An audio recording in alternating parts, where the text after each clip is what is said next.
একটা মেয়ে হবে, বাবা মা বিয়ে দেওয়ার সময় বলে দিতে পারবে না যে আমার মেয়ের ঘরে শুধুমাত্র মেয়েই হবে, ছেলেই হবে। এই কথা বন্ধু কারো বলে দেওয়ার অধিকার আমার আল্লাহ কারোকে দেয় নাই। এই এলেম শুধু আমার আল্লাহ পাকের কাছে রেখে দিয়েছেন। বন্ধু 4 নাম্বার, কোন মানুষটা কোন দিন মৃত্যুবরণ করবে, কোন জায়গায় মানুষটা মৃত্যুবরণ করবে বন্ধু পৃথিবীর কোন মানুষকে আমার আল্লাহ জানায়া দেন নাই।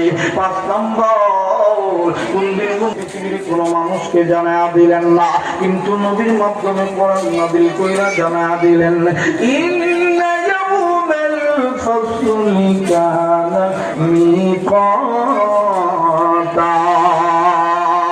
আমার আল্লাহ জানাবে বন্ধু কিভাবে কিয়ামত হবে। নিশ্চয়ই কিয়ামত হবে। আমি আল্লাহ যেদিন মানুষগুলোরে ওই দিন ওঠাবো, যেদিন বিচারের জন্য মানুষগুলো ওঠাবো।